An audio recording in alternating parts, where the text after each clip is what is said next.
Miller's Ale House, Hog Snappers, where she also implemented the Toast, POS, and payroll systems to streamline operations and enhance the customer experience.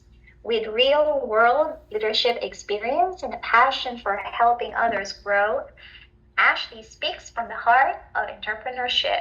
Let's give a warm welcome to Ashley J. George. Thank you. Thank you, Marisol. Appreciate it. Go ahead and you can start sharing your screen. All right. So thank you, everybody. We're happy to be here. We're going to go ahead and go back to that full share screen right there. Click on it. Is there something done right now? Share. All right. And I think it's this one. This one. Oh, this one. That one? Yeah. Share. So no, it's got to be that one. At the bottom of the screen, you will see a share screen with arrow up. There you go. It's starting there. Try the next one. There's no notes on this one. Okay, hold on. Just a second. There we go. There. All right, we're just checking. Okay, so here we go. We are talking about, like Marisol said, boosting operational efficiency. This is extremely important. I assume that's part of the reason why you guys are here, to learn about ways to do that. All right. Like Marisol said, I have an extensive background in restaurant management. So when I discuss examples, it'll probably relate to that. But yeah, I just wanted to give you that heads up. All right. And thank you all so much for giving us this opportunity to present to you. We really look forward to it. And so without further ado, let's take it away. All right. So imagine, ladies and gentlemen, you have 24 hours to go to Acapulco. Imagine. So what are you going to do?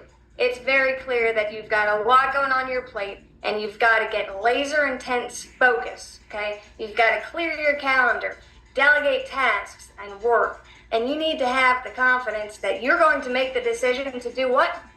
Pack. All right, so we need to prioritize. What does this start with? Well, this is truly a wake-up call, ladies and gentlemen. We need to have that clarity of direction. We need to get focused, and we need to really start with intentionality.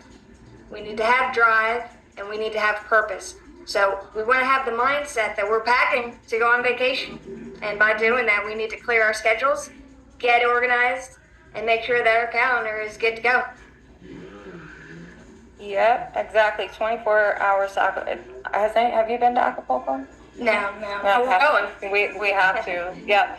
So let's see.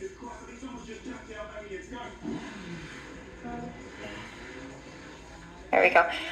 Okay, so operational efficiency, what that is an organization's ability to minimize waste while maintaining the quality of your product or service. All right. So to achieve this, what you're going to have to do is balance your inputs against your outputs. All right. So your inputs are going to be your employees, your cost, right? The time. And then your outputs would be production rate, quality, revenue, and customer satisfaction. The goal is to work harder, or don't work harder. Work smarter, not harder. Okay. And there's a lot of new systems out there that allow that to happen. A lot of integrations that can really speed things up for you, automate services and such. All right. So let me go here.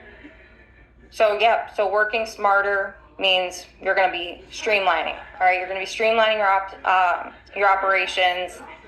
You're going to use lean processes. You're going to try to delegate as much responsibility as you're comfortable with, and learn to be a little bit more comfortable with that. Or we're going to talk about employees and training and how how cross-training and things like that will benefit you in becoming more efficient with your operations, okay? All right.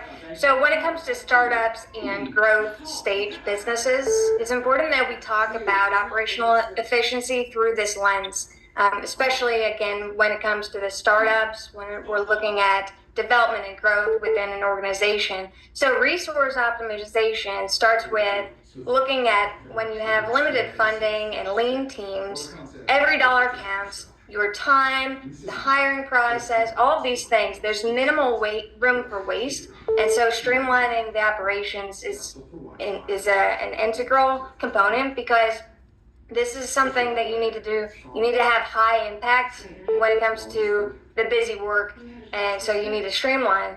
And so when it comes to efficiency, that's going to help mitigate burnout. So this extends the runway. It's going to give you more traction. You can have more a greater launch pad. It's going to build a sustainable business foundation. And so when we're talking about competitive advantages, this is the thing that sets you apart from your competitors. It's the edge that is going to give you to launch your business and to be excellent and to excel. So when it comes to fast-paced environments like the marketplace, the most efficient businesses often outpace their competitors. How? Well, we're talking speed, adaptability, agility in general. We have customer satisfaction. These are real differentiators. These are the things that are going to set you apart from your competitors. So an efficient way to do this is to have an internal system that's going to draw in that which you launch. And so we're talking about quicker response rates when it comes to customers, better team morale. All of these factors will actually impact the bottom line. So operational efficiency is not just about having a nice mission critical for a startup. It's more about looking at what is your competitive edge. Oh, okay, let's talk about these other ones here. All right. So let's see, faster growth and scalability, like she was saying, the more efficient you are, the faster you are going to be able to grow your business. Okay. So these streamlined processes are going to be able to reduce the errors and the costs. And then also like a stronger cash flow, right? You're going to be able to control your costs to free up some of that cash. Resilience and risk reduction, just reducing as much risk as possible is your goal when it comes to avoiding these disruptions and such, and being able to respond to customer feedback. I know that was very important for me in hospitality, is being on top of your customer service and getting back to them as quickly as possible if there's an issue. Definitely, obviously, table touches, but you guys, on a more general scale, just making sure that you're providing the best customer service possible and avoiding as many of the potential hiccups that you could be experiencing. The KPIs, like we were discussing, those are very, very important for your decision making. Okay, so that's why it says data-driven decision making on there. So those KPIs are going to be able to help you make those smarter decisions. Okay. All right, so we all get stuck now and then. So let's talk about what makes us get stuck when it comes to operational challenges. So scattered systems, these are tools, right? So they're everywhere. So a team such as Trello, we'll talk about these different platforms, but another one might be using spreadsheets and files. These are all buried across mechanisms across platforms, between emails to drives. So there's no unified hub to work with and to manage. So it's important that we mitigate these things and we try to avoid and at least very much reduce redundancies. There are a lot of services too that integrate seamlessly, as far as maybe your communication with your employees, as far as maybe ordering, your inventory, your payroll, scheduling. All of those things are actually available to be integrated with certain systems that we will talk about later. Yeah, the next one is time management, or mismanagement in this case, right? So rather than working proactively, we're reactionary. We're just busy putting out those fires. So rather than having time chunking methods or time blocking, where you block out deliberate time and you're intentional and we're planning, we're prioritizing, what happens is we don't have the mechanisms in place to be very intentional and deliberate when it comes to managing or budgeting our time.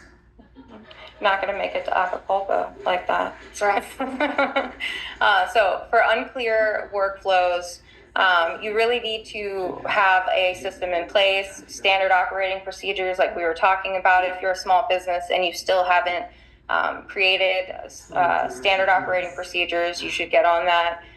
Consistency is key in business. So in order to be consistent across the board, having those standard operating procedures are going to really benefit you. So the unclear workflows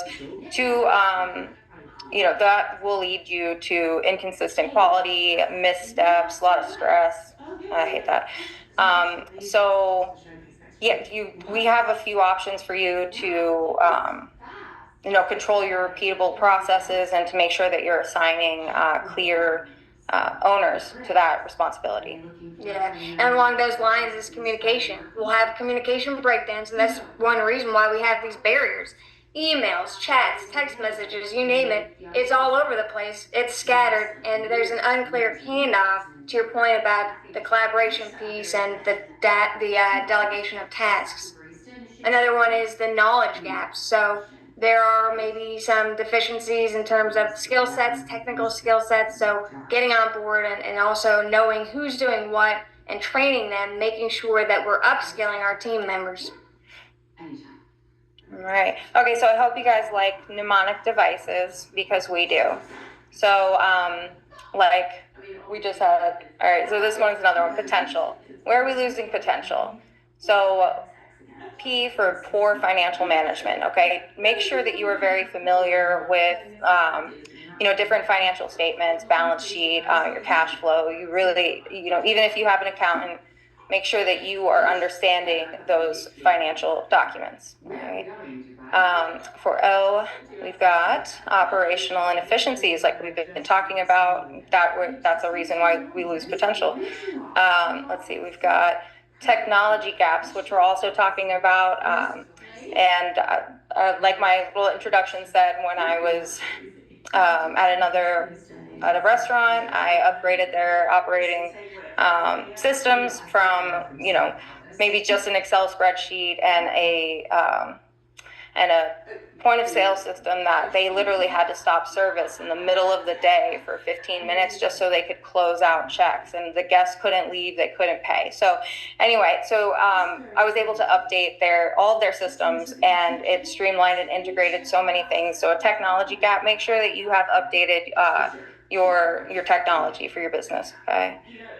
Let's see. So employee hiring and retention. This is very, very important, because again, it goes back to consistency. Your customers want to see the same employees. They notice turnover, so that is important. Make sure that you are being a leader for your employees, not a boss. Not you.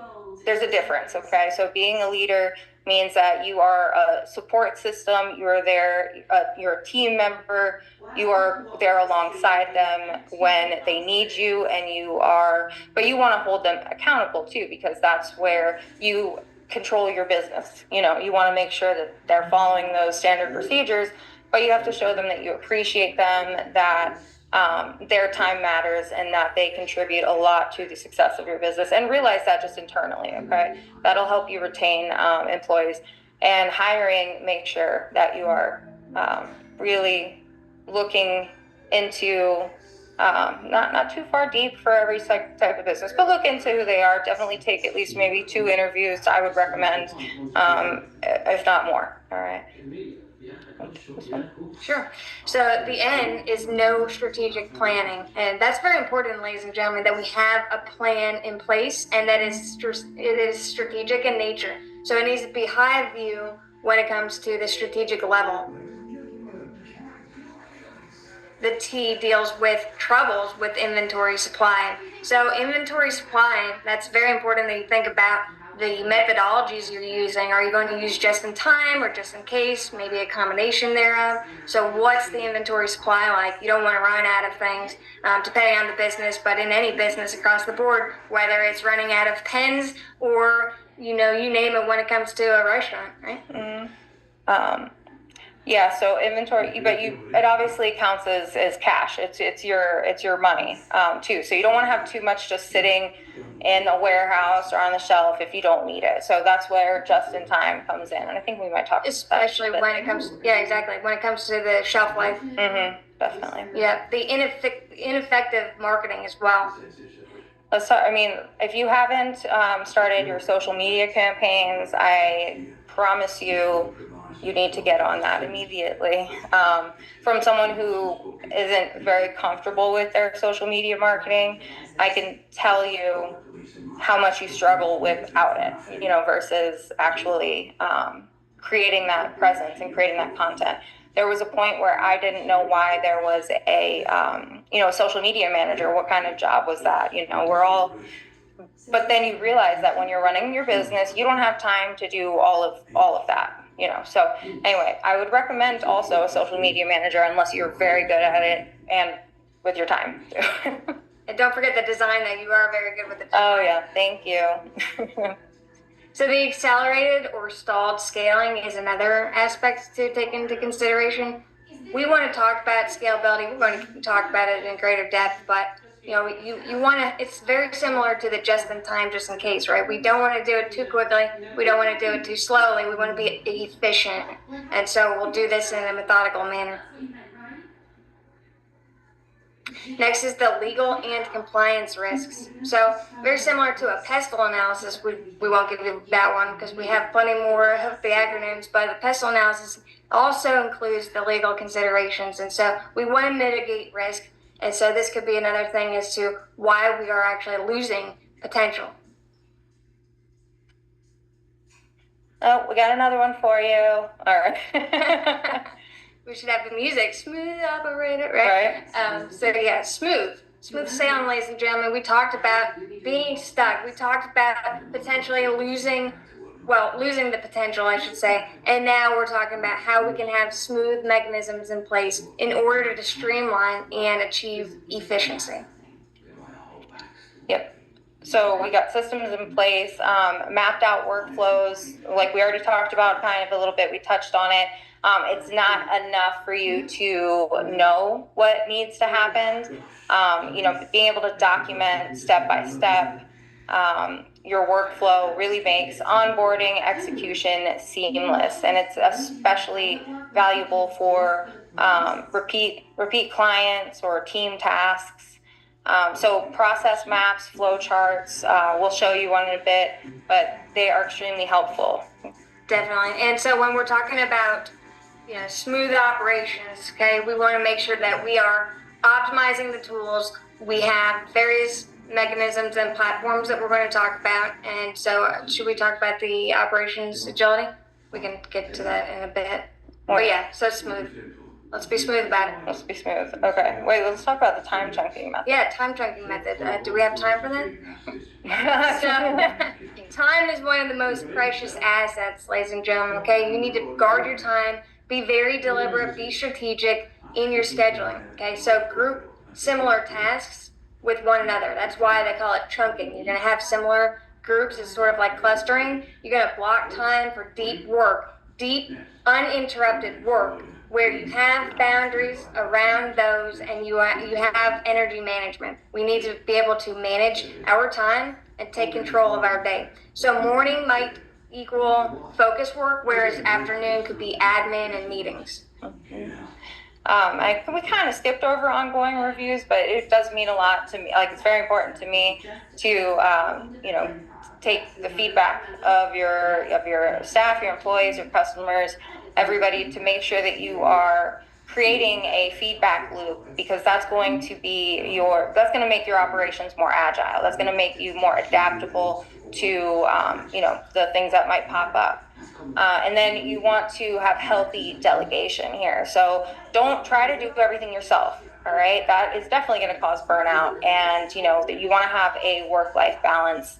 It's hard for a business owner, a startup, anything like that, to really be able to separate those two. So find people that you are able to delegate effectively and intentionally to, and you're going to stay in your zone of genius, but you're going to let go of the rest. It's not giving up control, it's gaining capacity. Right. Yeah, that's a great point. Oh, look at that. That was fun. So one thing to add about the time chunking method is there's a good book by Zahariadis, and it's about specifically that, about the time chunking method, and they indicate about having blocked time. So what you want to do is you combine that with the Pomodoro technique, and we'll talk more about that in a little bit, but having systems like that in place are definitely going to be helpful. Okay, so like we're saying, an outdated system, in order to reduce waste, manual tracking in Excel, that's one way that we start a lot of our operations. But then there are programs like Shopify. You can incorporate QuickBooks that will be able to track your inventory and make sure that it stays real-time updated. All right, so let's see. That's what I was talking about, how with the restaurant, how I upgraded their system. I mean, we went from having literally everything separate, having different delivery services. All we had to calculate at the end of the night how much the tips were for this one, the sales for this one, combine it, do all these things.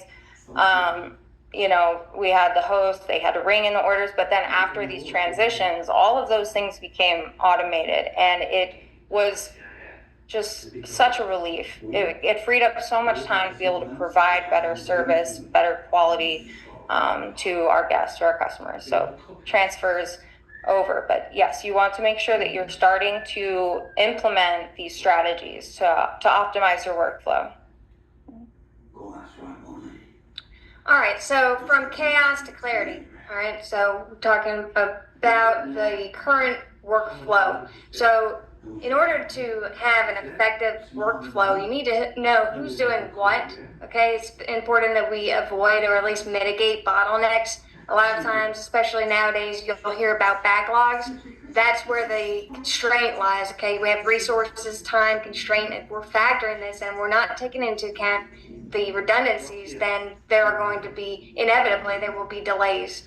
So it's important that we take these tools into consideration. We know how to use them in an efficient way. Streamlining it is actually going to save you time and money.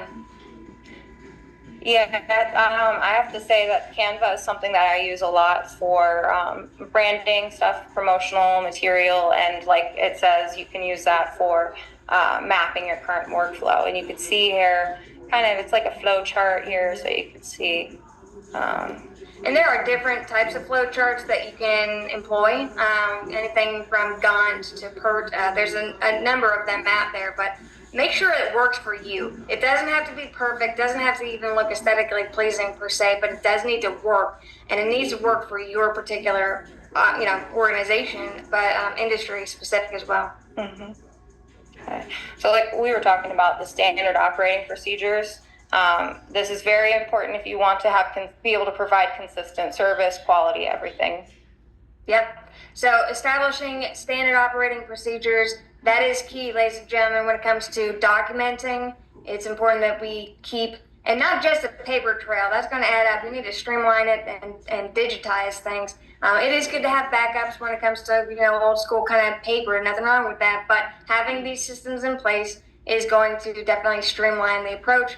And so when it comes to SOPs, standard operating procedures, ranging from the healthcare industry where you would have protocols but make sure that you could retrieve the information easily, to the restaurant industry, everything in between, having the standardized operating procedures is key, because your teammates are going to know and understand the flow of things, know what to expect, know how to operate, when to do it, and have built-in contingencies as well. Yeah. Also, make sure that you are organizing your filing, your file system, your Google Drive, whatever it is. Make sure that you are titling them appropriately. Don't just leave them as random numbers. Don't make sure that you're organizing your files, appropriately. Something that you will understand how to get back to. You will know how you designed it and how you categorize things, so that you can make sure that you got the right flow there to get what you need. All right. Go. Yeah, so when we're talking about automating repetitive tasks, did you want to talk about that one? And let's okay. So tools like QuickBooks is a very popular solution that people use for payroll, invoicing, and there is actually an inventory QuickBooks as well. So appointment scheduling, there's something called Calendly, but I'm sure everybody might have used something, right? I mean, Google, we have different we actually created a little handout thing that has different information on all of these systems for you. It gives you a little bit more details. All right. Email marketing, you want to make sure you automate this. You want to be able to automate that. Like I said, the social media marketing it's very tedious, but it's very important. So being able to use like AI programs, MailChimp, like it says, HubSpot, those are some great options for that. Okay.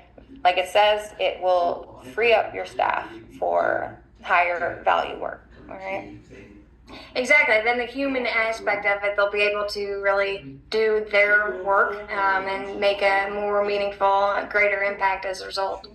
So when it comes to the workflow and mapping, remember we talked about per charts, Gantt charts, things of that nature. It's important that we have a flow and that the teammates know how to use it, things of that nature. So time tracking and task management, that is very important in order to streamline efforts. And that's where the delegation piece comes into effect. Remember about the time chunking method. We're looking for tasks. Okay, where are the tasks? What's taking so long? Why is it taking long? Let's look at the root cause when it comes to that type of thing. And then we'll be able to enhance and delegate as needed. Yeah. All right. So we're going to talk about those lean principles again real quick. The just-in-time inventory, very important, especially in a perishable food environment where, you don't want to have too many things sitting in inventory because they will go bad. That is cash sitting in there. And if you have to throw it away, you're throwing away money, basically, is my mind, right? So you want to make sure that you're not overstocked, but you're definitely not understocked. Sometimes it's going to happen if you are running, lean inventory. It's going to happen. All right. Like it's bound to happen that you might run out of something, but you want to get a system in place, and that will help you. Using one of these tools that we discussed is going to help you be able to implement that system in a way that it automatically tracks what you have, what you've sold. You can set it up to where you're just scanning a barcode and it's all.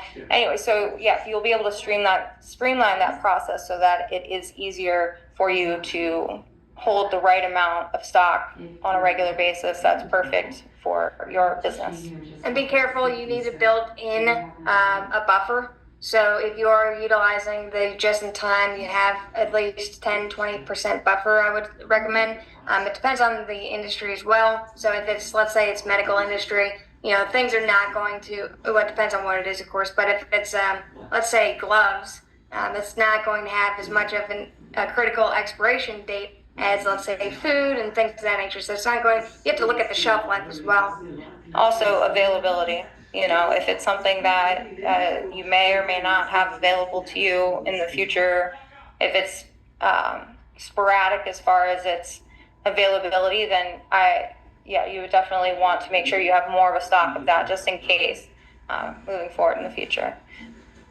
Yeah, and then we have to look at the communication. We need to make sure that we are communicating the lean principles, if that's what it's going to be, or if it is just in case, whichever inventory methodology you're going to utilize. And also cross-training your employees so they know how to handle the different realms within the work.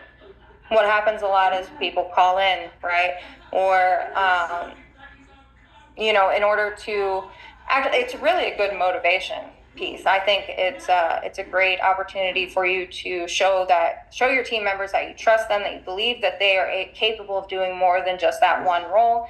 And so it's going to help you so much when you have an unexpected, change for that day, and they are going to be needed in another area of your business.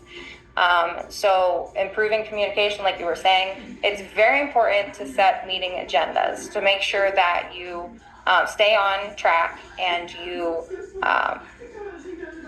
reach.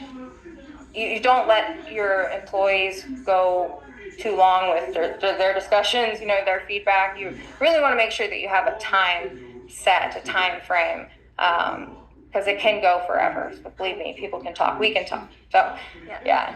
Yeah, it's true. You need to have an agenda and you need to have intentionality. I mean, even if it's just a huddle where they kind of come together like a team and you're the coach, you have that huddle, it's going to be short but sweet kind of meeting rather than prolonged, protracted unnecessarily, and then you lose their interest or they just feel that burnout, they feel reduced morale. And try to view things from everyone's perspective. That means from your employee's perspective, from your customer's perspective. With that kind of visual, with that oversight, you'll really have a better understanding of your business, your operation, and what you may need to do to improve. So when we monitor KPIs or key performance indicators, it's important that we track progress. And so first of all, I like to call it quesos, not to get you hungry, ladies and gentlemen, but quesos, which means cheese in Spanish. It's another mnemonic device, but it's knowledge, skills, abilities, and others. So those are the things you want to actually measure when it comes to the KPIs. We need to be deliberate. We need to be intentional about that. And I would say let's set some SMART goals in place, which is specific, measurable, attainable, realistic, and time-bound. So having these things in place, having some type of clear indicators as to what it is your employees will be measured on is going to help them be successful, and in turn, you as a whole will be successful. Again, for the feedback for your employees, like it says, what tasks waste the most time? So because you're not performing every single role, every job that you have working for you, right? So since you're not actually in that position, you're not experiencing the challenges that they are. So ensuring that you get that feedback from them, is going to make sure that you're serving your customers, your clients, in the best way possible. Okay. All right, now let's talk about the Eisenhower matrix. So this Eisenhower matrix, the history behind that, it was General Eisenhower, also President Eisenhower, and so he developed this to help prioritize key tasks that needed to be conducted. And so there's an easy way that we can navigate. So remember, going back to Acapulco, we have to figure out how are we going to do it? What are we going to do? Where do I even begin? I'm just too excited. I want to just get there. Well, first we need to look at do. Okay, so what do I have to do today? What is right now that is needed? Okay, next is schedule. You can plan time, carve that time out. Remember, we talked about the time chunking method. Next is to delegate, where you would hand that off to somebody, and we're going to do that strategically. Make sure that they're cross-trained. Okay, and then eliminate. So if it's not critical, if it's not urgent and important, delete it. Just take it out of the equation. Okay, and so these quadrants are important because it helps to figure out and prioritize where to begin, what's the most important, and it's really a good exercise to practice. And you can use this, definitely you can use this in the workplace, but you can even use it when it comes to goal setting. What's important, so you want to clear your calendar, delegate tasks, make these executive decisions, and then remember about Acapulco, you've got to pack. So only what matters. You got to pack only what matters. And you got to say no to anything unnecessary. Yep. So this is, the Eisenhower matrix is great. I think it's a very easy way to understand what to do, to tell yourself what to do, literally, right? All right, so examples of effective operations would include having an automated system for onboarding. We want to make sure that we have the things in place that's going to streamline the onboarding process. Anytime you get a new employee on board, it takes time, money, resources, effort. And so by having systems in place, it's definitely going to be effective and efficient. Next would be having weekly CEO time blocks where you really focus on, one founder blocks 3 hours each morning. It could be a Monday morning for the CEO level thinking and team planning. You develop that team plan, and so weekly CEO would be like no meetings, no emails. It's just strategy. You're strategizing, you're reviewing, you're looking at the big picture, which is the vision. We talked about SOPs already, and having delegating to a virtual assistant could be beneficial. This is going to reduce the bottleneck effects by hiring, and sometimes they'll have outsourcing, things of that nature. Yes, yeah, absolutely. Considering the costs, yeah, absolutely. And we got to talk about the big rocks. We have to talk about big rocks. Big rocks, yeah, big rocks is a really important thing. So when you think about Stephen Covey in his book, 7 Habits of Highly Effective People, he talks about putting the big rocks first. And of course, this is a metaphor, ladies and gentlemen, but it's definitely a helpful one. And so when you think about putting big rocks in a jar, you've got to imagine a glass jar that's clear, and you have to put the rocks, the pebbles, the sand. How do you do it? Well, you've got to put the big rocks in first, then the pebbles, and then the sand will come with gravity and everything like that. So putting the big rocks first, those big rocks, what would that be? Well, that's up to you. You need to decide on that. That's where the Eisenhower matrix comes into effect. But by prioritizing, those are your big rocks, you're going to schedule time and it's going to be more efficient. Yeah. So let's see. Yeah. Next. All right. So this is more detail about the different practical tools, right? So, for example, Calendly, that is a scheduling tool. It eliminates your back and forth emails. It syncs with your calendar, and it lets others book available times, automates your confirmations and reminders. So that's a great option, very popular option. Google Calendar is something that I use constantly. I love Google Drive, so I use it for everything. So let's see, for task management, Trello, Asana, right? ClickUp. Where do we talk about Click? Do you know about ClickUp? Yeah, so like these things are good for project management and delegating. It's really managing tasks. Right. Yeah, that makes sense though, right? It'll help you with the flow charts and things like that, and help you plan, right? Plan out your mission. Let's see, we talked about the marketing and customer engagement, how you really need to streamline that so that you can respond quickly, that you can get in touch. You can market it, right, as quickly as possible to as many people as possible, find out who's interested. Canva, like I said, is great for social media and branding. It's easy to use. And I guess I have to mention DocuSign is great if you need people to sign a document. Easy. Send them that over email and easy peasy.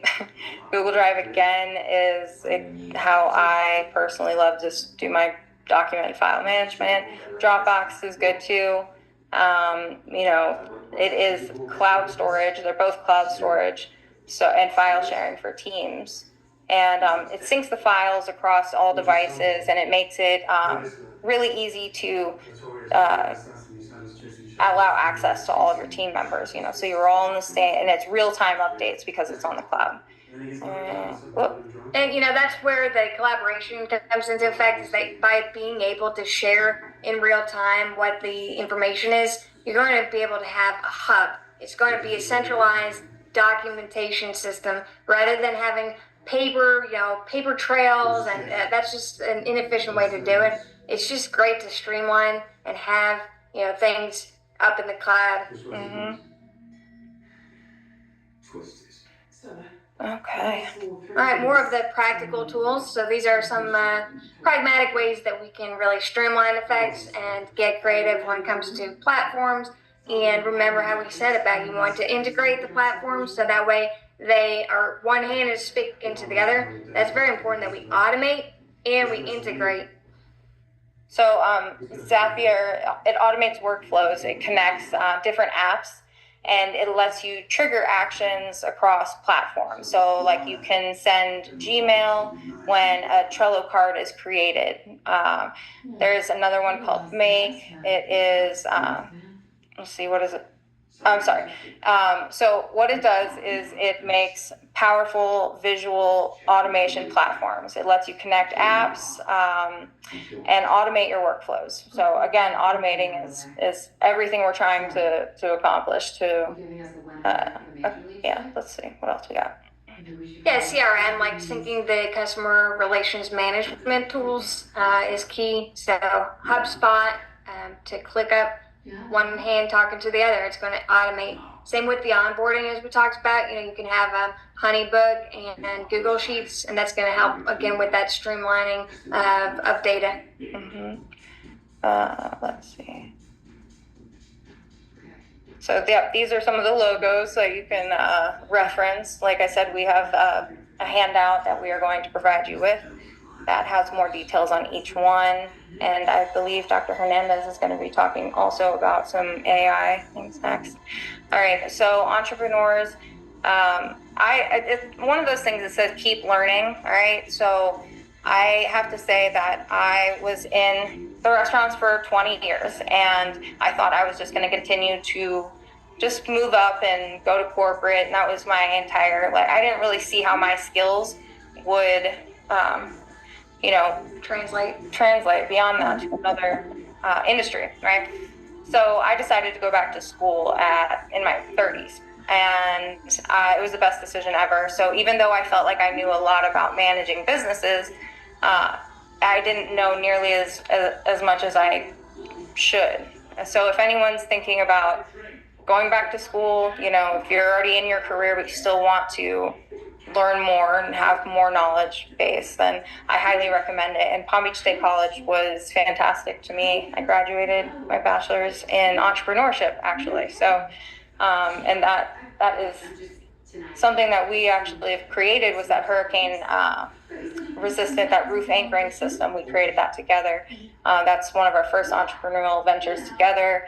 And and actually we would love to talk to anyone that's interested. I know there's a lot of construction people in here, so if you guys are interested in connecting, we have our information at the end of this slide. All right, so you're going to want to start with a clear vision and mission for your business. All right, but yeah, you want to know your numbers when it comes to tracking. You want to have cash flow. You want it to be, you want to look at your profit margins, your P&L, profit and loss. You just want to look at your numbers, knowing the bottom line and figuring out how to streamline things. So sometimes there are, some expenditures that maybe you could take off the books. And so it's important that you're really looking at them and keeping up to date on them. It's just easy, especially when you're doing subscriptions and things of that nature. You can really overlook some things. So just know your numbers. And test your ideas before going full scale. So, validate before you scale. Like it says, you want to get real customer feedback. If you have a prototype, you're going to want to show that to somebody before you go full scale in manufacturing it. And going back to networking is key. It's just really great. Collaborating and networking are key. So, they say like 2 heads are better than one. So keep learning and utilize one another's leverage one another's strengths so that you can really optimize the organization. Okay, and you're going to want to make sure you know and serve your ideal customers. Okay, that's, again, you need their feedback to, be able to provide them with what they need to be able to grow your business, be able to scale it. And so you're going to want to also protect your time and energy, right? Like we talked about, the delegating of your tasks. Nobody likes a micromanager. I'll remind you, that is actually one of the reasons I moved into management, because at some point I had the difference between a boss and a leader. I found that out by one of my managers, and he made me want to be that for others. So, and by doing that, I delegated. I, made sure that others knew that I trusted them for their ability to learn things and to have to appreciate their own work ethic. So anyway. Yeah. Next is to have calculated risks. You want to be able to take calculated risks. I mean, we're not talking about huge gambling, okay? We're just talking calculated risks that are deliberate, strategic in nature, and it's not reckless. So we want to mitigate any type of risk, but at the same time, you have to take risk in order to achieve some type of reward. Next is to stay agile. It's important to be open to change. It goes back to that growth mindset versus fixed. And so be a continuous learner. And by doing that, by having an open mind, you can change your techniques to enhance the organization, to streamline approaches, and to be more efficient rather than inefficient. Mm-hmm. And document and systemize. Like we talked about, the standard operating procedures, so important. That's going to improve efficiency and help you maintain consistency and reduce errors. And so these are all great ideas, great plans, great advice for every entrepreneur to implement. Brooke and Ashley, do you have time for Q&A? Yeah, let's do it. Sure. Okay. We have a question on the chat, and by the way, everyone, we have a demonstration for Toggle AI at the second part of this presentation, starting at 5:00. So you will see what they're saying about us using tools to optimize your efficiency is something helpful for you to think about for your business. But that's coming up in a short while. We have a question from Fernando. Do you recommend business diversification, or small companies must focus in only one industry? Fernando, can you please clarify? Are you talking about customer acquisition in this question? Absolutely. For example, if I got a sign company in West Palm Beach and I find the opportunity to export diamonds to South America, do you recommend, or I must focus in the local business? Yeah, that's a great question. I think it sort of depends on the individual, it depends on the industry, and it depends on your comfort level with respect to scalability. So remember how we talked about taking calculated risks. I would look at the big picture, figure out, revisit your vision and mission. And if it aligns with expanding or going to, South America, for instance, then I would say that it's a potential good opportunity. I would personally do a cost-benefit analysis where you're weighing the pros and cons. So the pros would be on one side, just a T-chart, and the cons on the other. So do you want to elaborate on that? No, you got it. You covered it. All right. Another question here from Destiny. Have you ladies ever heard of, I don't know how it's PHYRV? Do you use it? How was it? PHYRV? Yes. No, I haven't used it. We haven't used it yet. I wish we could offer. It's called Thrive. Sorry. It's Thrive. CRM. So it's a customer. Okay. No, I haven't heard of that one yet. Okay. Thank you. Okay. And then, they're saying, thank you very much. This is really very informative, Dr. Brooke and Ashley. Thank you very much for sharing strategies, tools to optimize operational efficiency in business. I learned a lot today by sharing, and I really appreciate how you actually categorize it. Like, what's this? What are these tools all about? How can you use it? And thinking about reducing redundancies in order to make their business efficient and to make their work faster. So thank you very much. And now, in terms of tools, we are going to the second part of our session. We have a speaker from Toggle AI, and he's going to be the one to explain to you what it is. This is going to be exciting. This is an AI tool.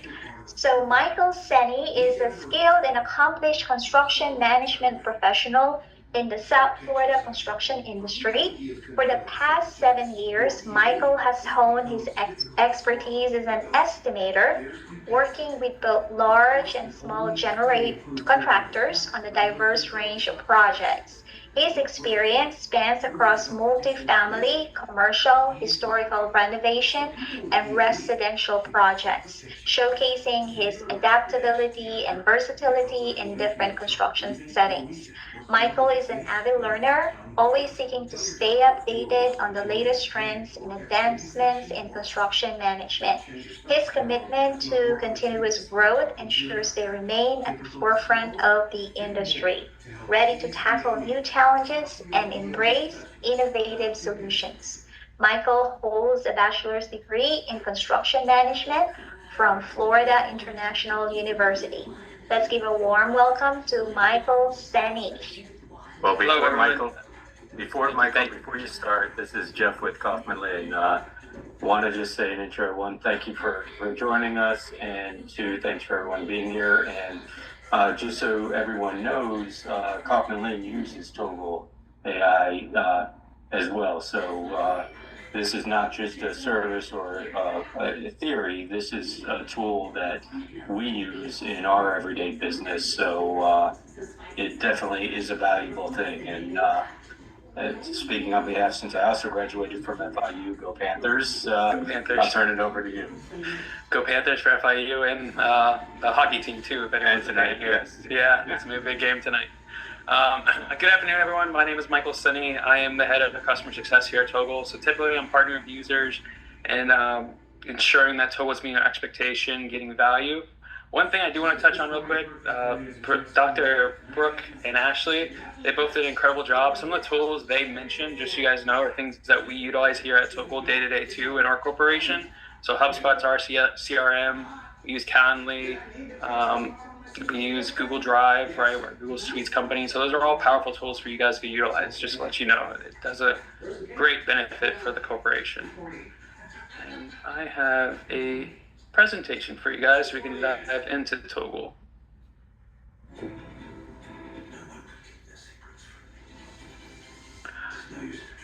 All right. Are you guys able to see my screen? Yes. Give me 1 second. I know I messed up. I have sound on my slides. All right, here we go. So, what is Toggle AI? We are a construction takeoff software founded directly here in Miami, Florida. And the idea is that we want to speed up that takeoff process in the construction. Those who are construction professionals, you understand that pre-con is one of the most costly department in that construction company. And it's usually the most time consuming, right? When you're doing estimating in construction, you're kind of bidding, hoping you'll get a job. On average, a company wins 1 in 10, so all those hours are lost on those 9 jobs you didn't win. Of course, increasing overhead costs, and sometimes it can be, a little demeaning when you're there trying to bid jobs. You're overwhelmed and you're not getting into work. So the idea here at Toggle is that we're utilizing, new tools and functions and artificial intelligence to speed up that process, making you more efficient at your job. You can focus on more critical day-to-day tasks as an estimator, maybe call and negotiate a better contract, contact more material suppliers, whatever it may be, allowing you to do more with your time. So, who are we? We spun out of Coastal Construction. They're one of the largest general contractors here in South Florida, in the state of Florida actually in general, and we were founded in 2019. We actually didn't start selling Toggle until 2022. So we spent the first 3 years roughly just developing the product, going through, case studies and trying to find ways to, give customers value and finding what they need day to day. At the moment, we have about 5,000 users or 1,100 customers. So that's companies across the United States and in 30 different countries too at the same time. Here are some GCs that, we like to always promote and show, who will help us here at Toggle and who are trusted by us. Of course, Kaufman Lane is one of them. I wish I would have included them on the slide. I was about to say, Come on. I know. I got to apologize to Keegan. I feel bad. Okay, cool. So what I'm going to be outlining today is how can we utilize AI in construction, right? Everyone thinks of construction as a very hands-on industry, and that is very much the truth.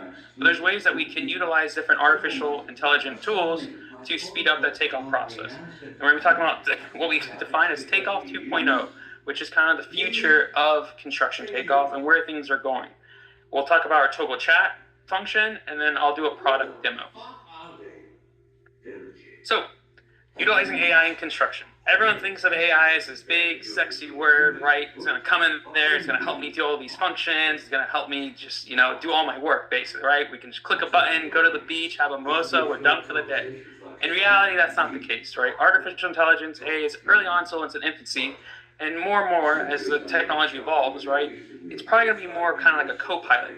And one of the largest companies in the world, Microsoft, went down this route, right? So there's the idea of augmentation versus automation. The automation is clicking the button, we can go to the beach.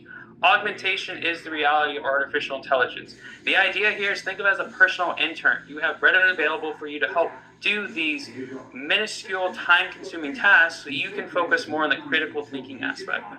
And one thing we like to include on our slides is the idea of what happened in May 2023, right?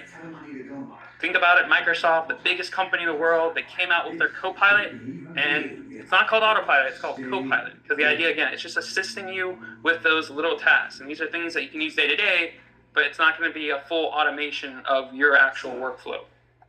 You're going to want to take a look at this. So, what is Toggle 2.0?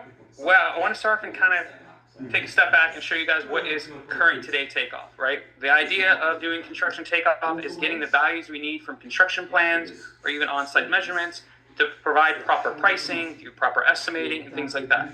So I want to first show you guys what is current takeoff. I have this nice little short video. It's about a minute long showing what we go through day to day. Those who have large construction companies, I think you will have a lot more respect for your estimators and what they're struggling through day to day too. And then I'm going to dive and actually do a live demo of Toggle and kind of show you the future of the Takeoff 2.0 world. So does fly. So this is how things are before Toggle. Just sit down and listen to friends that hate each other. Nobody can make that.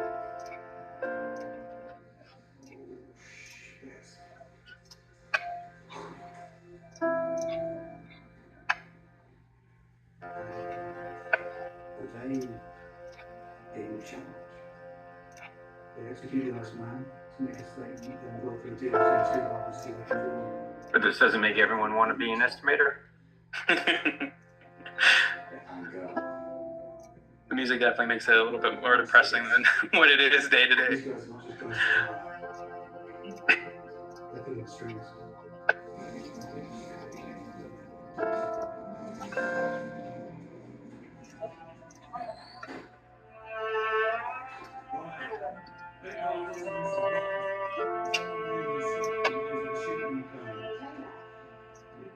What's the deal with cash? Let's just say we have history. You have a little taste, and if it's good, you buy it along.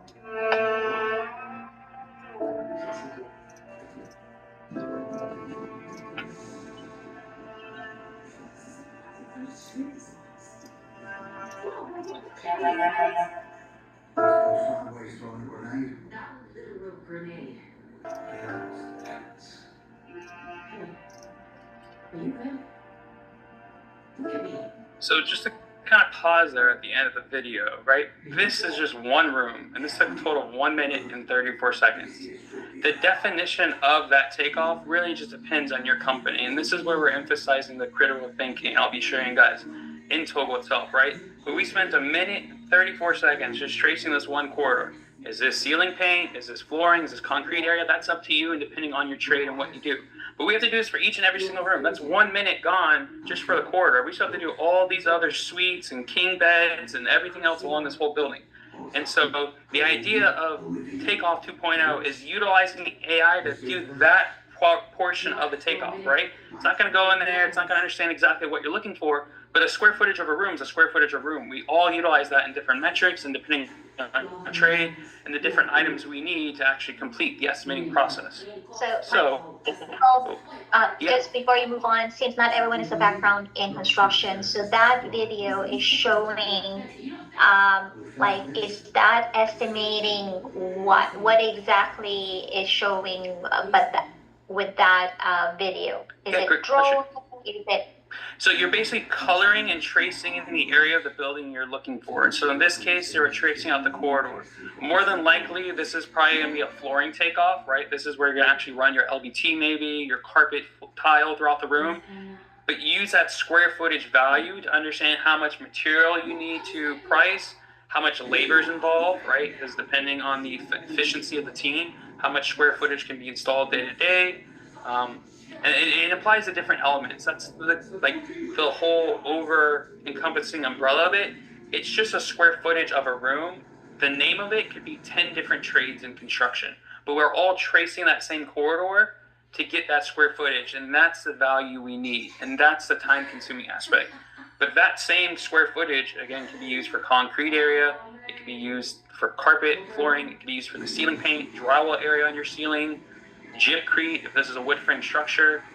It has many different definitions, but that tracing, no matter what, still takes 1 minute and 34 seconds. So tracing is important for this particular work to get the measurement, and that impacts pricing and buying materials for the project. Is that what you're saying? Correct. Yes. Simply put, is you need to know how big a room is to say how much flooring you need, how much tile is needed, how much ceiling is needed. Also, even you would have to do this to figure out how much wall there is, or essentially how much drywall to put on there. So you need these measurements just to figure out whatever you need to put in that space. You would need to know that measurement. And the part which I'm sure Michael will get into, we'll talk about that. When you just did this in 1.5 minutes or so going, reality is we're all people. You do this, 100 times in any given drawing, you're bound to make a mistake. You're bound to, there's an error margin. It starts to compound the bigger the project or the bigger the building is. And that's something that people have been contending with, is that error margin. Normally what you figure that you have to do a certain percentage over just because of that. Correct. So we go on to the next slide. Okay, so what is Takeoff 2.0, right?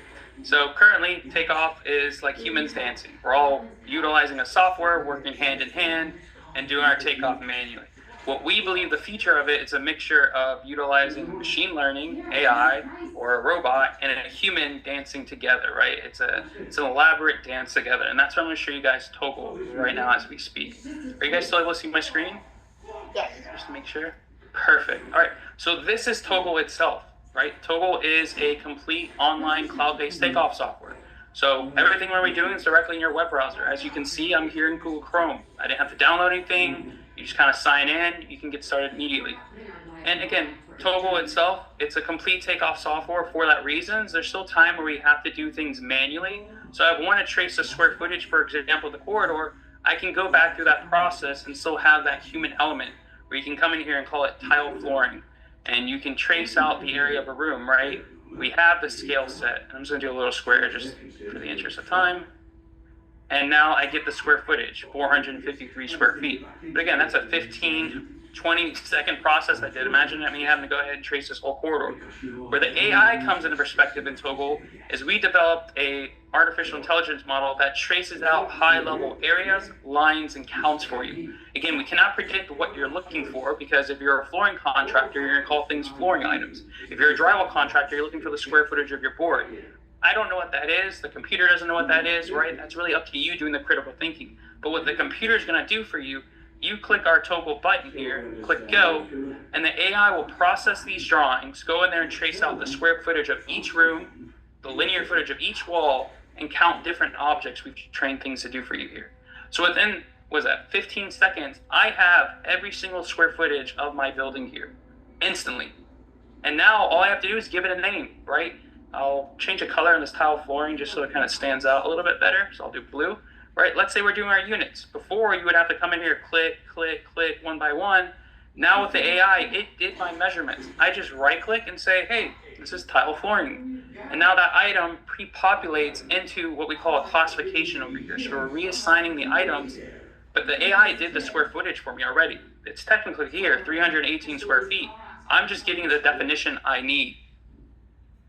And that's the process here, right? We want to give you the ability to speed up your takeoff process. Instead of you having to come in here and trace out each room, now you get to focus on the notes and details of a plan, and you just come in here and grab rooms, for example. You can hold shift and kind of just select things and go ahead and reassign it to tile flooring. The name of it could be anything. If you're doing concrete takeoff, well, we have footprint. This is the total square footage of your slab area. So now I could just right click, I could create a sign, and I can call this my 8-inch concrete slab, for example. We can get cubic yardage. And this allows you to kind of speed up that takeoff process and bid more jobs, maybe increase your margin growth, right? It allows you to increase your win percentage because you're spending less time actually on a project. There's many different scenarios that we can utilize here. I don't know if we're able to remove these markups that got drawn. Yes, Michael, can you click on the pencil icon on your left side corner and click the eraser icon because I could not erase it. Okay, there we go. It's representing. No problem. Thank you. Yep. So what we did is we trained the AI model again to do high-level quantity takeoff. So the idea is net area. If you want to look at net area by definition, it is the net square footage of a room. It goes from drywall to drywall, all the items you can touch and feel here within a room itself. We do the door area, horizontal square footage of each door opening. This could be your tile thresholds. This could be the header above the door. Again, it's up to you and how you want to utilize that information. We do gross area, where you just break up the building into large gross area, halfway marks of a wall to another halfway mark, the true buildable area of a room technically. Gross internal areas for demolition work, where we deduct the external walls for you. For our lines, we got 3 types here. Door center line, linear footage of each door opening. Again, this could be door thresholds. It could be the pane of a door, right? If you just need a quick little door count. We could do wall center line, the linear footage of your drywall partitions. We can do wall perimeter. This is come in here and do the linear footage of your drywall surface area within a room. And then for our counts, we look for 28 different objects for you spread across 4 categories. So we do doors, plumbing fixtures, furniture, and appliances. As long as something falls in that category, we automatically count it for you. So you can see how we have all this data, and all you're doing is you're just massaging it, kind of reassigning it, and then you're going to take that information, export out of Toggle, and build your estimate as you do normally. Instead of using an old, you guys see this, an old ruler like I have right here. I still have my architectural ruler. I'm sure I can find my digitizer, right? And you know, even an older takeoff legacy software takes time to do this. But this is not at all where we just stop here in Toggle. We have other functions that help speed up the takeoff process because, again, we recognize AI is not a one-stop solution here. So we have search tools in Toggle. We have something called a text search. We're going to look for a word or phrase and just convert it into a count. Maybe I want to count my units here, so I'm going to count the word standard king. Again, it may seem small, but this is 16 clicks I have to identify on this page. Instead, I can utilize my system to let me navigate to each location, and I can convert this into a count, again, defining what you need depending on your trade and what you focus on in the construction industry. We have image search. This allows you to look for any object or symbol. If we don't have a text tag or something generic like this letter B, right, we know this is a window tag, and we need to count our windows. Again, we would have to go around, click 1B, click 1B, click 1Q, click 1P. The AI image search allows you to identify an object you want, in my case, my window tag, and it'll find all variations of it across the page. And then you just go a step further. Hey, maybe I want to focus on my B-type windows today. I don't really care about my Qs. And then we can just convert this into a count. Create a classification, call it your B-type window. And within 15 seconds, I just finished counting 30 windows on this page, right? And then we have pattern search. So pattern search is our latest AI model. The idea is to help assist users when we have patterns or hatch area on a plan. So I'm gonna go to our elevation real quick. Just like we would do for flooring, for those who don't know in construction, on an elevation, you would basically do the same process where you're tracing out the square footage of an area of your building. What we developed was a tool called pattern search that allows you to identify a pattern or hatch area on your drawing. You can tell the AI that, and then it'll go ahead and find the total square footage of this area on the building. So it is still in beta. We know there's some flaws and things we're improving on, but other than that, it found all areas that it identifies as wood siding because you gave it a sample, and you can call it that, create a classification. Let's just call it our wood siding. Again, pick a color and a pattern. Click save and convert, and then there's your square footage of your wood siding here in the drawing. So if it made a mistake, you're doing that dance with the AI. You come back behind, all right, I don't need this space, right? It thought this fascia board was wood siding. Clearly it's not. For some reason, it thought the window and fascia board up here were wood siding. I can delete it, and now I have a clean export of my data. I have a total of 3,900 square feet. Again, this is significantly faster than having to have someone come in and zoom out space on a building. You have to like click the trace right there, go up, go across, go down, cut out the windows. The AI is there to act as an aid, and then you're just doing the critical thinking behind it. One other function we incorporate in Toggle is what we call Toggle Chat. So Toggle Chat is the introduction of Chat GPT, kind of, or it's a large language model actually utilizing Gemini, and it allows you to speak to your documents. As we know in construction, we get thousands and thousands of sheets, we get hundreds of drawings, there's all this text information, right? And sometimes it can be a little bit overwhelming. It's tough for you to identify what the true scope of work is. We spend time bidding a job and learn that, let's say this is a wood frame structure. If I would have known that the day I got the plans, I could immediately said, hey, I'm a concrete subcontractor, this isn't for me, I declined the bid. Right? And we don't know this until we actually dive into the weeds, until the actual structural components of it, looking at the nodes and details. What we can do here in Toggle is it lets you speak to your documents. So we took Gemini, disconnected it from the internet, and whenever you upload plans here in Toggle, to kind of give you guys a back end on the, there we go. Right, this is a developer tool. You can see we scan in every single word and paragraph into the platform. And now we allow you to speak to it.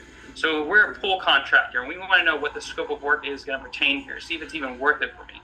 I can ask it to generate a summary for the pool scope of work. Generate a summary for the pool scope of work as specified in this project. And the system's going to go ahead and look through all 141 pages I upload. Again, it doesn't matter what it is. As long as the information has text on it, we scan that information in for you, and now you're conversing with the plans. It's a little bit easier instead of, the way I used to back in the day. I would have sticky notes and a highlighter, and I would find a page, put a sticky note, navigate over to the next one, put a sticky note where I think I found things, and then go back over a highlighter and actually highlight things that are important to me, and things I want to include in my contract or what I want to exclude from the scope of work. This just revolutionizes that because you're actually giving your drawings a voice here, able to kind of communicate a little bit cleanly about this scope of work. So instantly it said, okay, here's a breakdown of the scope of work. The structure is an in-ground, sorry, I'm trying to get over a cough. It's an in-ground concrete swimming pool. There's a dimension and layout plan on this page. There's notes about ADA accessibility and a pool lift here. There's finished details such as True Blue by Benjamin Moore, so that's part of my pool finish here. Maybe I don't work with Benjamin Moore. Maybe I'm like, you know what, I'm going to decline the scope of work immediately, right? I don't have a good experience with them. Unless they let me substitute the material, I know this isn't for me. And you can click on these links that the AI gives you, and that will open up another tab. One of the advantages of being cloud-based, you can have as many tabs as you want here. And now you can review the information itself. The way it knows it's an in-ground concrete swimming pool, it's right there, clear as day. Right? It could even told me further that's a saltwater system. So you utilize this to kind of do things like get an RFI drafted, maybe to generate a scope of work, a change order request, right? To identify material finishes on a plan. You can utilize it to understand like different variations of materials being called out. And that's the advantage there for you. And the neat thing is once you finish your takeoff, once you've done on your items, you just come over here to the export tab, and this is where all your data lives. Everything's here in a neat Excel-like file. You can group your data. So right now I have it in the buckets, but if you want the total lump sum, you can see things like this. Right, there's all the values we've set, cubic yardage, square footage of tile flooring. Even the shitty Giants didn't want. We can group it by drawing. So maybe I want to see my takeoff is per page. So third floor versus the elevation versus my first floor. I can filter my data. We can add in additional columns if needed. Right now I have quantity 1 and 2, but maybe I just want to bring in 3 and 4 if I have some data behind it. And all these things will just continue to add up and give you a total combined export at the very end. And once you're done, you click here on the Excel button, click download, and from this moment on, you're just kind of plug and playing into your estimating template. But all your values live right here in Toggle. They're easy to export, easy to modify. With being on the cloud, anyone can be in a job or on a truck and just open up their laptop, do a quick little takeoff, and you can keep on going through your day. It's not going to crash on you being on the cloud. It's not super computer intensive. I know that's something that's tough for a lot of companies getting started, having to buy a supercomputer to run a takeoff software. You can use anything such as a Chrome book, and that will run pretty efficiently here. We have a 3D functionality for those who are kind of getting started in construction. and ensuring that you're confirming values properly, right? I'm gonna do a quick little painting takeoff. Michael, I have a quick question for you. Yeah, go for it. Does this calculate civil underground?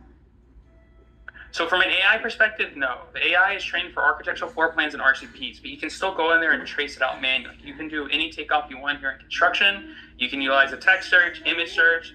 You could utilize a pattern search for like square footage of sidewalk and asphalt areas if you are a site work contractor. But when it comes to piping, we're just not there yet for lines of pipes. It is the future. Trust us, it's on us. Just civil drawings, unfortunately, I would say the dirty set of plans in construction, there's just too much information. The AI gets confused at the moment. But you're the captain of the ship here, right? If you're a painting contractor, you care about the square footage of walls, right? If you technically look at it from a 1,000-foot level, the wall perimeter is the square footage of your walls. It did the tracing for you. Now all you're doing is you're gonna right click, create a sign, say this is my PT01. I want vertical area instead of length, right? Because I need that square footage of the wall. And then how tall is your wall? Let's say it's 12 feet. Click save. And then there's my square footage of paint. And I would just keep on applying this item throughout the plans instead of having me trace, coming here. I have to activate this item, trace one segment by one segment by one segment, going through the hallway. This will take you hours to do compared to utilizing AI. And then that 3D function I want to touch on, you click here on this 3D button. As long as you apply a height to anything, we can generate your takeoff in 3D. So this also helps the field side operation. A lot of us may send our takeoff via PDF, which is great. You can still do here in Togal our PDF function. But if you have any PMs, superintendents, and things like that, we can get them a license. They can open up Togal on iPad, go to 3D mode, and you can see how much easier it is for them to visualize and understand the items that are captured here within your takeoff instantly. And if you make a modification, it's on the cloud. They refresh, they see the latest and greatest update right there. And then my favorite tool in Togal, it's a little thing I had to deal with BNGC, is the AI auto naming. Whenever you upload plans here in Togal, the AI now automatically renames the drawings for you.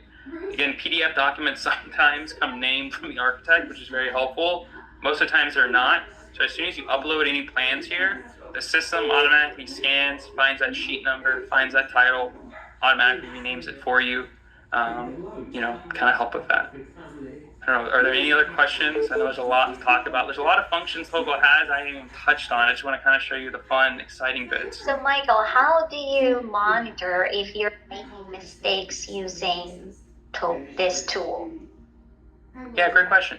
It's still up to you to do that review process, right? We can never get rid of it.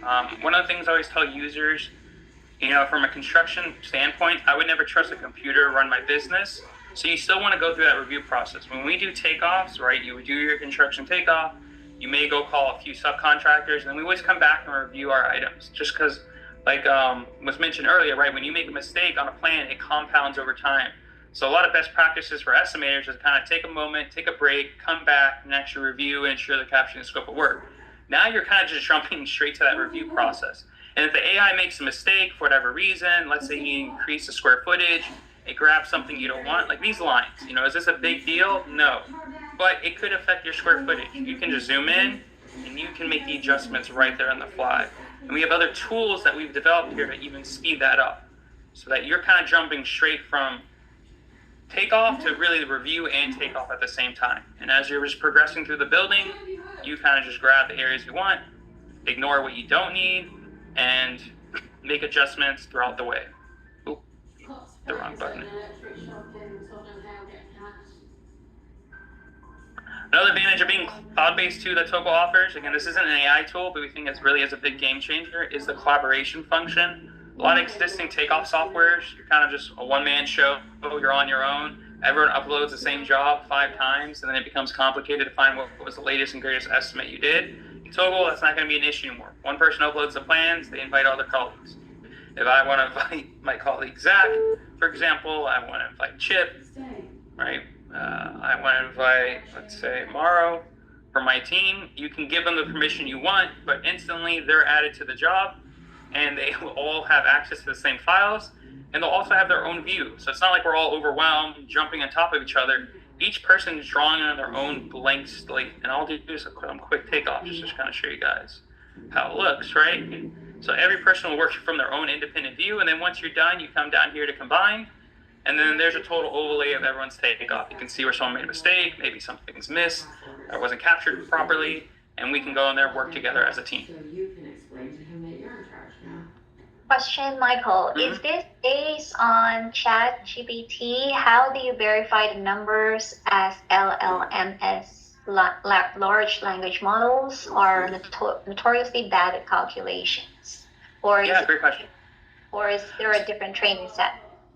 Yeah, so we utilize our own AI model. We have our own patents. We don't utilize like ChatGPT at all. The only thing that's a large language model here in Toggle is Toggle Chat itself. That's the only large language model we have inside the application. Everything else you see, AI image search, the actual AI model, future AI models for like civil, mechanical, electrical, plumbing we have in the works are all going to be independently developed and trained by Toggle.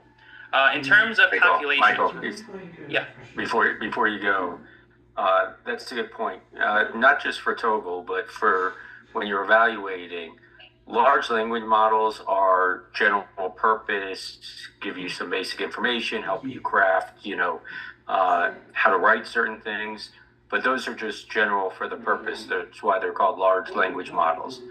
Almost any tool that you want to use for your business, whether it's Toggle AI for takeoffs or something else, you almost don't want large language models. You want specific tools that are focused, trained to do the specific function. If you took this AI model that they're using to do this, and you wanted to use it to, I don't know, engineer a car, it's probably would fail because it's addressed. Yeah. This was a tool that was created specifically for this purpose, an AI model specifically. So when you hear AI, just like you wouldn't want, if you were getting you're getting surgery done, let's say you're getting knee surgery done, you wouldn't want just a general practitioner to do your knee surgery. Same thing with AI. Think of it like general practitioners, which is your large language models, and then you have specialists. Almost whatever you use for your small business, whatever that may be, look for the specialist that basically focuses on what you do.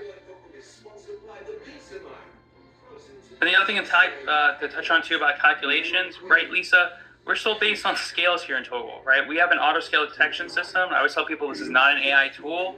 I know these drawings work, but us as estimators still have to do that diligent, critical thinking aspect. I would still recommend to every estimator verify the scale in the drawings, right? Architects are notorious for putting 3-4 different scales on a drawing for some reason, or they'll send you a document that's been resized. When that happens, all your takeoff information is kind of thrown to the side because it's not accurate. So we still have to go through those steps as an estimator, and that's why you have the ability to reset your scale here in Toggle. You can set your own scale manually, right? You can come in here and draw a line, and let's say this is 30 feet long instead of 15. I can manually overwrite it. So you still have the control because we know what estimators need. We know what the construction industry needs because we are formerly construction professionals ourselves too.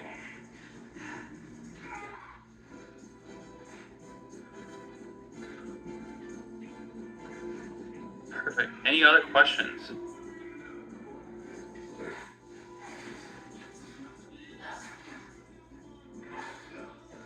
Not so far, Michael.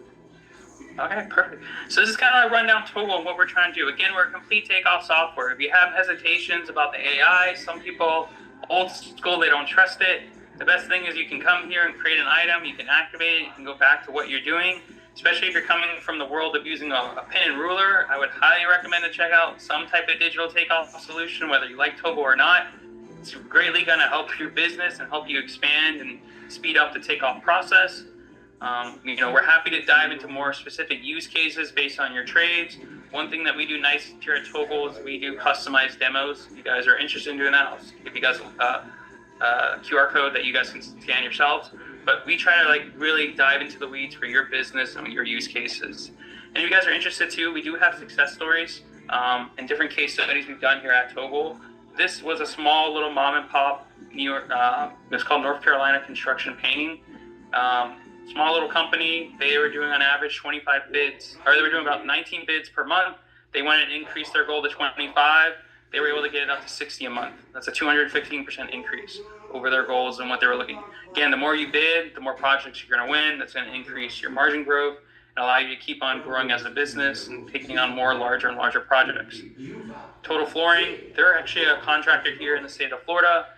They were given 48 hours to finish a 30-story takeoff, a 30-story high-rise. And you can listen to the story from Brad Brady, but he kind of dives into how Togo allowed them to take the takeoff time from 2 weeks to 2 days, and what would normally, kind of drag on as a long process for their side. And then Illusion Painting, another painting contractor, they were talking about how, being cloud-based lets their team collaborate a little bit more, being able the ability to have access to your takeoff anywhere, especially out in the field. They talk about success stories in that. And then the 3D visualization. We listen to our customers here. I think Kaufman Lynn was actually one of the ones who brought up to the 3D ability back in the day, because things we do wrong as estimators, we see a line, if we forget to apply a height to it, that throws off our calculation. So the fact that you're able to visualize your takeoff in 3D and actually see it, it's a little bit easier on our eyes and gives us a better understanding of the complexity of the scope of work. All right, and then here's that slide. Let me get that back up. I don't know if you guys have any questions, anything that you guys would like to learn more about the company or practices. I can dive into some of the tools Togo utilize too day to day. If you guys have any questions about that. I pushed you into it. We're all gonna die because I needed to prove to myself that I hadn't thrown my life away. I want to use a Togo AI where I can find the software. It's on the website. So if you just go to Google, type in togo.ai, you'll find the website for it there. Yeah, no problem. And again, we're working with. So do they need to pay subscription, Michael? Correct. Yeah, Togo is a subscription-based model. So it is a yearly contract, but you can pay quarterly, annual, semi-annual payments, something that works best for you and your company. But it is like a 1-year construction or contract period. All updates are always included free of charge. We don't have any hidden fees, nothing. It's all there. We try to make it easy. So can I ask you a question? Go ahead. Yeah. How many preset, I guess, CSI codes do you have? I'm assuming you go and check off when you were talking earlier about I can check off flooring, tiles, ceiling tile, walls, et cetera, et cetera. How many are already predetermined? I'm assuming, you have little boxes, you just go and you check it off as to what you want to tell it to take off. Yeah, so we have a standard CSI cost code library. Again, it really comes down to your business. If you're an ACT contractor, you're going to want a library more dedicated to ACT. If you're a general contractor, you're going to love this, but we can upload it to any user base, and then you guys can modify it from there. But we built a whole library, basically 1 through 33. And so all these items are readily available for you, or you can build them on your own and build your own custom library, just so you don't have to keep on building these items. Okay, thank you. Mm-hmm.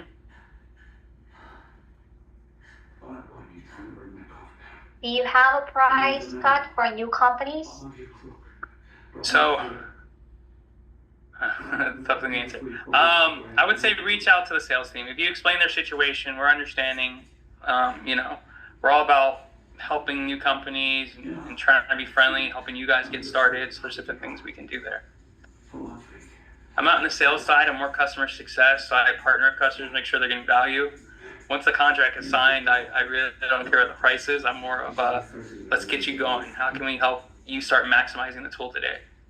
We have a whole team dedicated to you guys for that.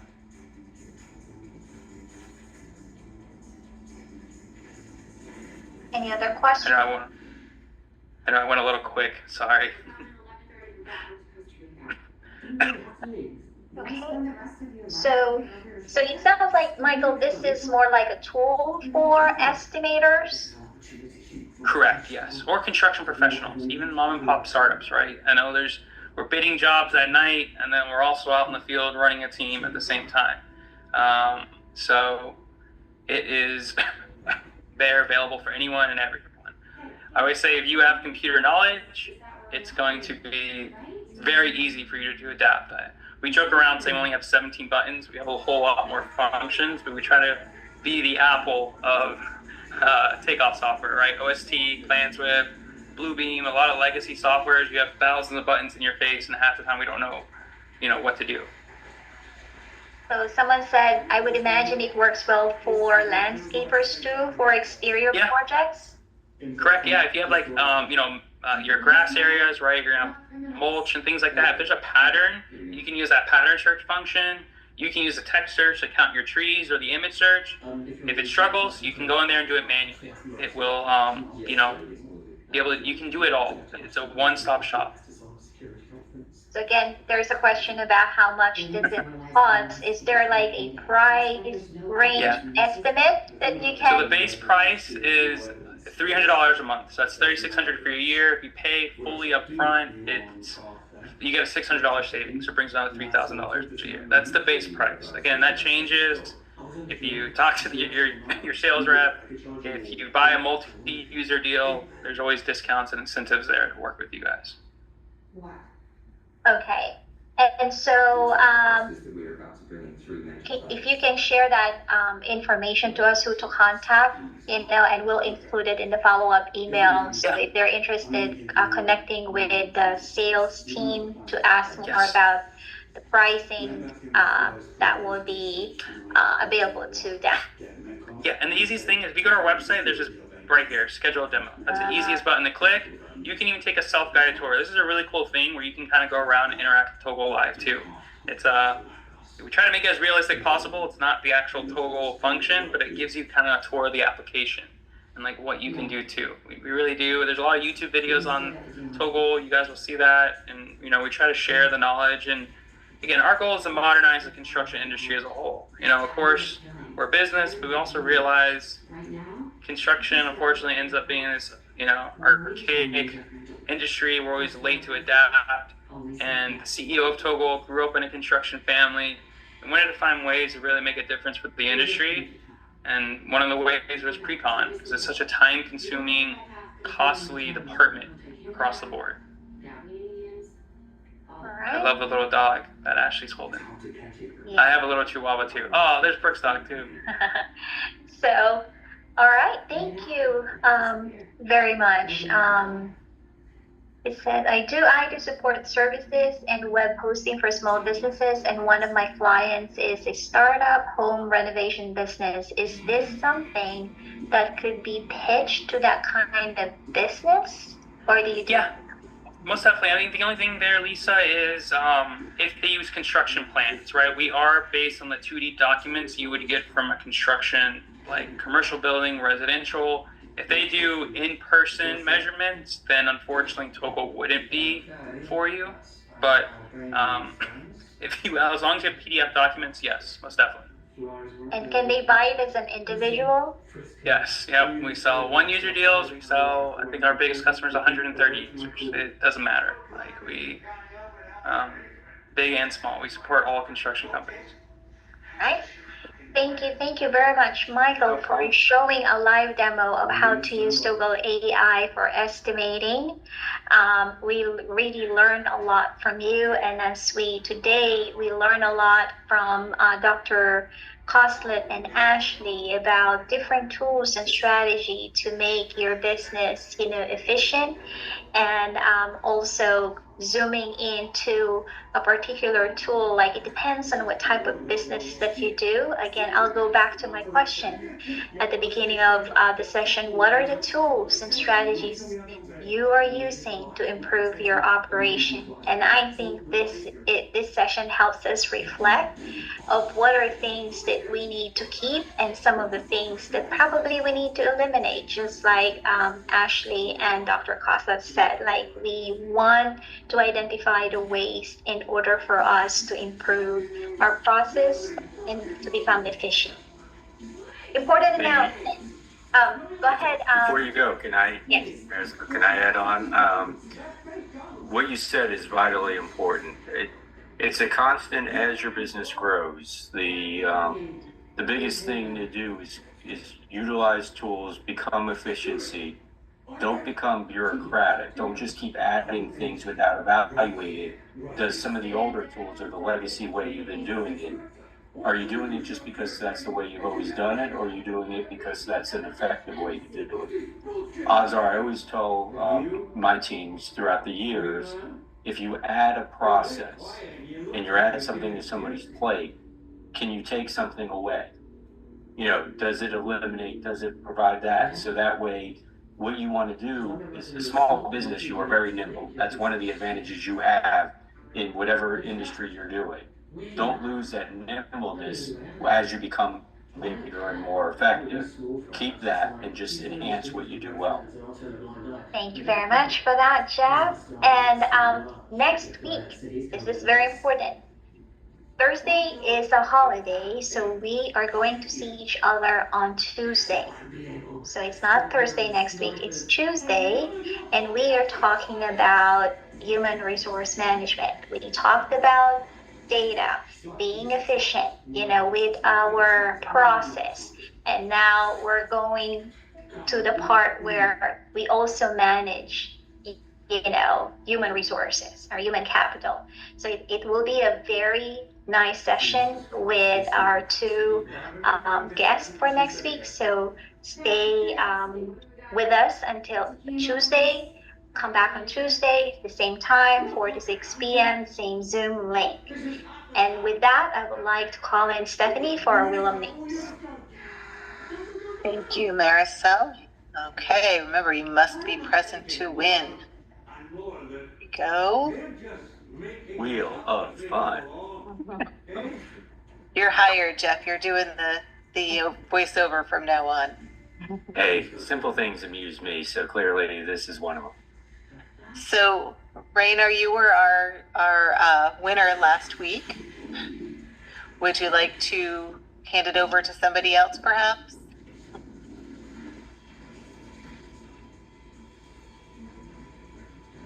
Is he there? Rainer, are you here? See him on here, but he's not responding. Yet.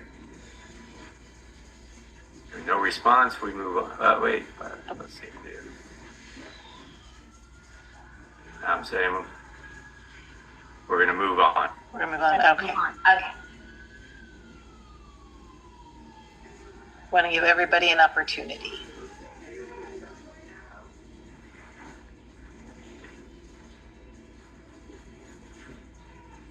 Lystra, are you here with us still? If you're here, unmute yourself.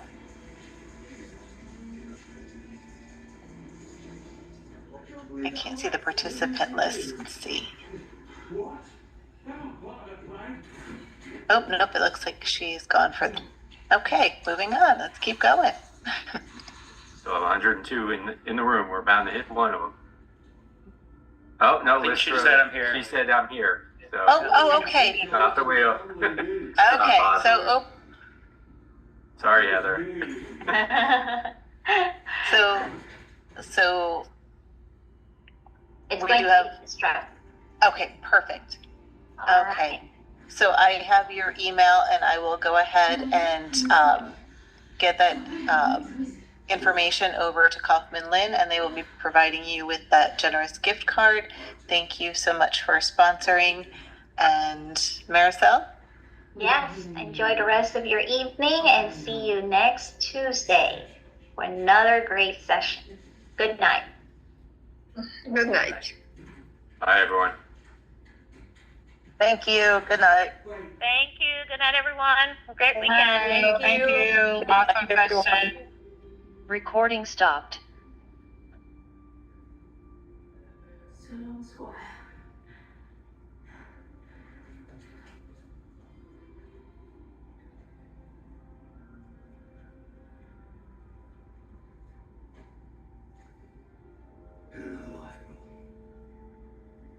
It did actually case was why?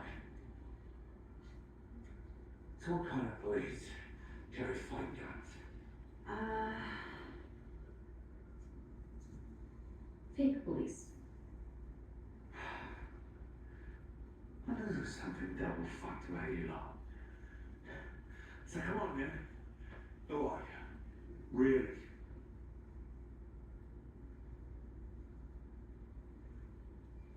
We're improv comedians. Right, I keep my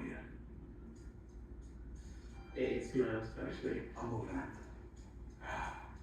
Fucking actors. Yeah. Now make this.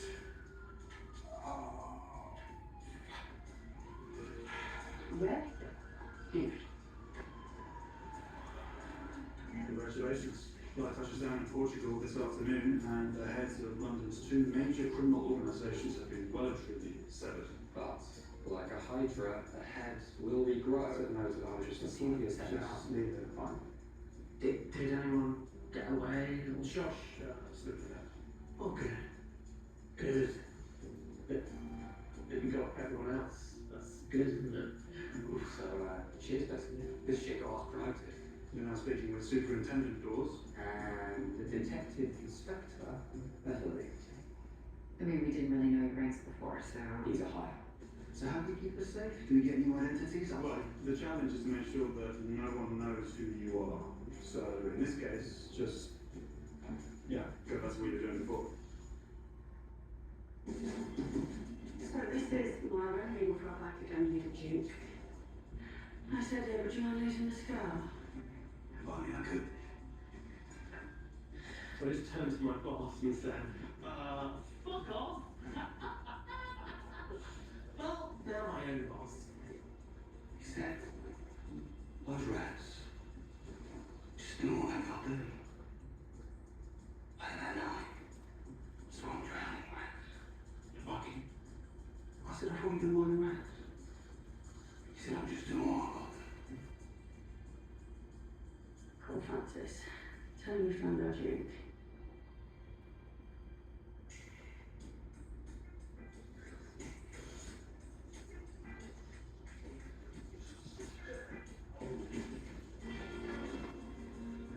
Is it true? It was because of this shit. Nobody's talking about it. It's kind of a legend. Okay, I'm Kat. I'm your teacher. Let's just jump right in. Okay, you two, get up here. When I clap my hands, the scene begins. Don't overthink it, just stay in the moment. And remember, always, always trust your partner. Yes? And...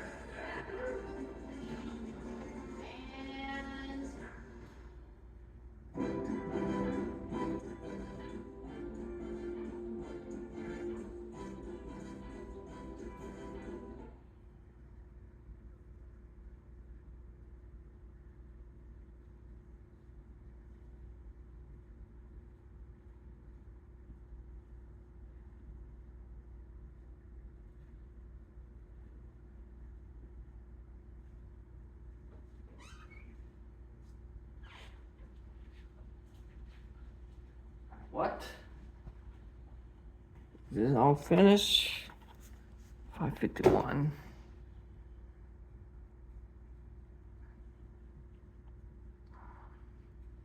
It's all finished.